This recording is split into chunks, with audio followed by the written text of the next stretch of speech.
probably the biggest news story we got in the world of Formula One leading up to Baku in the week coming up to it was coming out of Sauber, and the seemingly kind of sad news that Monisha Kaltenborn has had to step down as team principal at Sauber. They haven't announced the replacement just yet. It's imminent. I think it's going to be close. I think we'll know quite soon.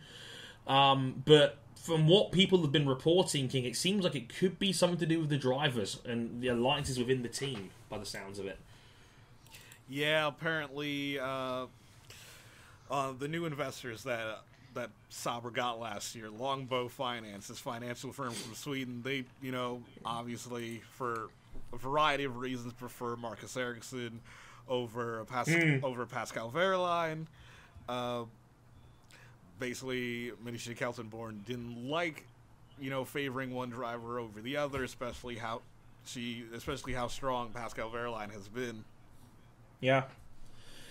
I remember, there was a great Autosport post about this, because, they were interviewing Monisha, and they interviewed both of their current drivers, obviously Marcus and Pascal, and Marcus Ericsson gave them the company line. Oh yeah, the team's working very hard, they're doing this, they're doing that, and they're giving both guys an equal chance to succeed. They asked Pascal the same question. You know what his response was? What?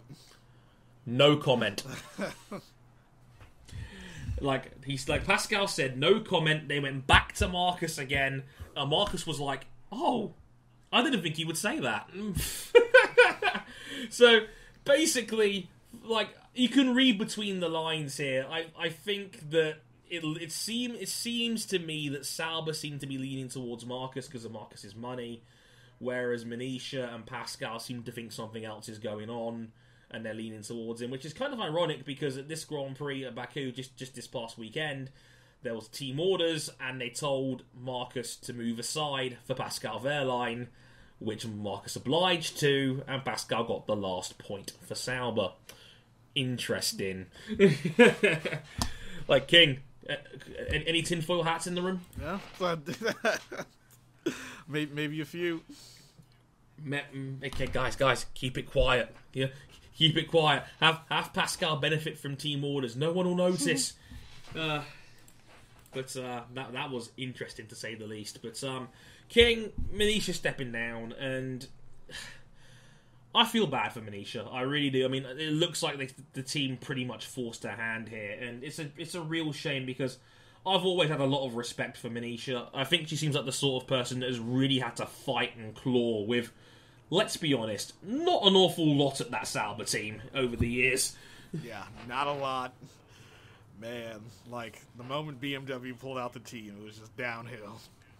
Yeah, I think that was 2010. I think it was their last year. BMW was with Sauber, and after that, it's been up and down to say ever since. I mean, look at 2012 when they had Perez and Kobayashi, and what a team that was. 4 podium finishes that season, and very nearly 2 wins for Sauber that year. And even the year after, I mean, Gutierrez wasn't great, but Hulkenberg had a fantastic second half of the season. I remember that was probably his best year in F1 when he pretty much carried that Sauber to top 5 finishes on 3 occasions.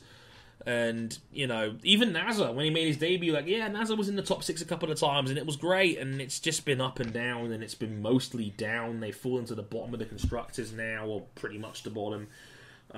Still ahead of McLaren by a point, but I struggle to think that'll hold on for the rest of the year. I don't think Sauber will hang on to that 9th. I think McLaren will get up there eventually. But I mean, Zoe, you can relate to this a little bit more, but this is a prominent female figure in motorsport. This is a blow, isn't it? Yeah, I mean, she was handpicked by Peter Sauber. It's not even like she's just been someone put in by a conglomerate, faceless boy. It was Peter Sauber went, look, you've been with the team so long, you know what to do. Have at it. She's basically what Claire Williams is at Williams.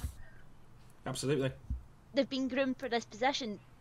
Peter Sauber saw the talent and took it on. I mean, probably really her only downfall in her time has probably been the whole overhiring of drivers. Yeah, the Guido van der Garde incident from 2016. And that's only because a certain accident happened.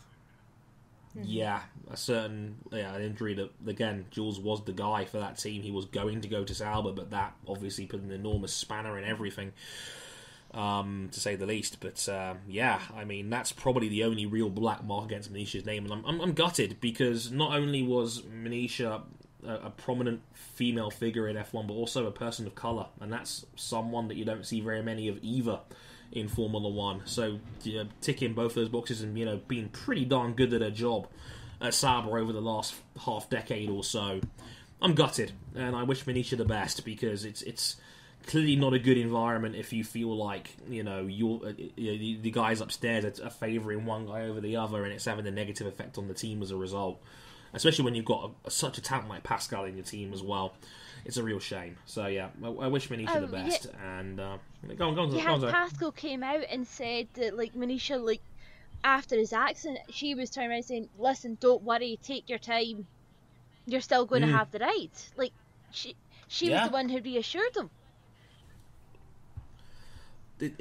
Empathy is an important thing to have, especially in motorsport, where it can be so cutthroat and it can be so brutal, in the sense of, it doesn't take much for someone to lose their job these days. And I know for a fact many a person was batting for Antonio Giovinazzi the moment he stepped into that Sauber, and he finished 12th in Australia. And don't get me wrong, I would still absolutely love to see Antonio in Formula One one day. He's a great talent, but that was Pascal's seat.